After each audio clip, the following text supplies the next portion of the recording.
Au nom d'Allah, le tout clément, le tout miséricordieux.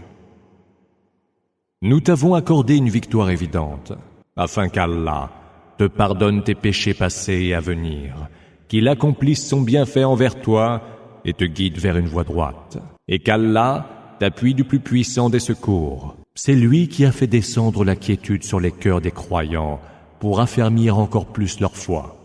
D'Allah relève les armées des cieux et de la terre. Allah est omniscient et sage, qui fera entrer les croyants et les croyantes dans des jardins sous lesquels coulent les rivières et où ils séjourneront pour l'éternité. Puis il effacera leurs péchés. Tel sera, auprès d'Allah, le succès suprême. Il fera soumettre au supplice les hypocrites, hommes et femmes, ainsi que les associatres, hommes et femmes, qui méjugent d'Allah. Le malheur retombera sur eux, et ils encourront la colère d'Allah qui les maudira et leur préparera la géhenne. Quel affreux destin! D'Allah relève les armées des cieux et de la terre. Allah est tout-puissant et sage. Nous t'avons envoyé en témoin, en annonciateur et en avertisseur, afin que vous, les hommes, croyiez en Allah et en son messager, que vous appuyiez et honoriez le messager et rendiez gloire à Allah matin et soir. Ceux qui te font allégeance le font en réalité à Allah. La main d'Allah est au-dessus de leurs mains. Quiconque alors se parjure le fera à ses dépens. Et quiconque honore ses engagements envers Allah, Allah lui accordera une immense récompense. Ceux qui, parmi les Bédouins, sont restés en arrière au combat, prétexteront « Nos biens et nos familles nous ont accaparés. Implore pour nous le pardon. » Ceux-là disent du bout des lèvres ce qu'ils ne pensent pas dans le secret du cœur. Demande-leur donc, qui pourra vous préserver de quoi que ce soit si Allah entend vous éprouver par quelque mal, ou s'il vous veut quelque bien? Allah est parfaitement informé de ce que vous faites. Vous imaginiez plutôt que le messager et les croyants ne reviendraient plus jamais à leur famille. Pareille pensée séduisait vos cœurs. Vous formiez des pensées coupables et vous étiez résolument un groupe de corrompus. Quiconque ne croit pas en Allah et en son messager, qu'il sache donc que nous avons préparé aux mécréants une ardente fournaise. À Allah appartient la royauté des cieux et de la terre. Il pardonne à qui il veut et soumet au supplice qui il veut. Allah est absoluteur et tout miséricordieux. Lorsque vous partirez prendre possession du butin de guerre, ceux qui étaient restés en arrière diront « Laissez-nous venir avec vous », voulant ainsi changer la parole d'Allah. Dis-leur alors « Vous ne viendrez pas avec nous, car telle est la décision qu'Allah a déjà prise. » Ils diront alors « C'est par jalousie à notre égard que vous agissez ainsi. » En vérité, ils ne comprennent que bien peu. Dis à ceux qui, parmi les Bédouins, sont restés en arrière, « Vous serez bientôt appelés à affronter des gens féroces au combat. Vous les combattrez à moins qu'ils ne se convertissent à l'islam. Si vous obéissez, Allah vous accordera une belle récompense. Et si vous revenez sur vos pas, comme vous l'avez fait autrefois, il vous fera subir un supplice très douloureux.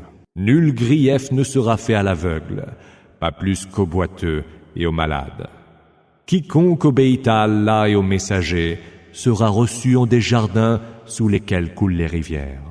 Et quiconque se détourne, Allah le vouera à un supplice très douloureux.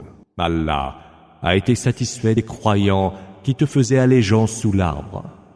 Il a su ce qu'il y avait au fond de leur cœur, a fait donc descendre sur eux la quiétude, et les a récompensés par une victoire imminente, et par un riche butin dont ils allaient prendre possession. Allah est tout-puissant et sage. Allah vous a promis de riches butins dont vous prendrez possession bientôt, et il vous a accordé rapidement ce butin-ci. Il a éloigné de vous les mains ennemies des hommes, afin que cela soit un signe aux croyants, et pour que vous soyez guidés vers une voie droite. Mais il vous en promet un autre, que vous êtes incapables de prendre, et qu'Allah seul cerne de son pouvoir, car Allah est de toutes choses infiniment capable. Si ceux qui ont mécru vous combattaient, ils feraient vite de battre en retraite et ne trouveraient ni alliés ni soutien. Telle est la règle d'Allah, établie depuis toujours.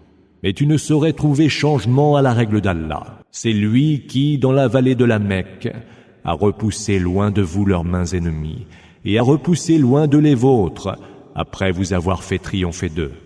Allah est de ce que vous faites lucide. Ce sont eux qui ont mécru et qui vous ont empêché de parvenir à la mosquée sacrée. Ils ont aussi empêché les bêtes sacrificielles de parvenir au lieu de leur immolation. Sans quelques croyants et croyantes qui vous étaient inconnus et que vous auriez pu fouler aux pieds sans le savoir, ce qui aurait été une action coupable, Allah vous aurait ordonné d'attaquer les Mécois.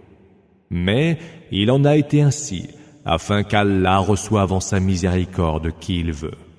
Si les croyants anonymes s'étaient distingués, nous aurions certes sévi d'un supplice très douloureux contre ceux qui, parmi les Mécois, étaient mécréants. Lorsque ceux qui ont mécru furent pris de la fureur aveugle et partisane, fureur des temps de l'ignorance, Allah fit descendre la quiétude sur son messager et sur les croyants. Il les tint engagés envers la parole de piété, eux qui en étaient les plus dignes et qui en étaient les plus méritants. Allah est lui omniscient. Allah confirme par la vérité la vision de son messager. Vous entrerez en toute sécurité dans la mosquée sacrée par la volonté d'Allah, la tête rasée ou les cheveux coupés. Et vous n'y aurez nulle crainte. Il savait ce que vous ne saviez pas. Et Allah vous a donné d'abord une victoire immédiate. C'est lui qui a envoyé son messager avec la juste direction et avec la religion de la vérité, qu'il fera triompher de toute autre religion. Qu'Allah suffise comme témoin. Mohammed est le messager d'Allah. Ceux qui sont avec lui sont intraitables face aux mécréants, pleins de mansuétude les uns envers les autres. Tu les vois qui s'inclinent et se prosternent, espérant les faveurs et la satisfaction d'Allah. Leurs marques distinctives sont là sur leur visage, gravées par l'effet de la prosternation. C'est ainsi qu'ils sont décrits dans la Torah.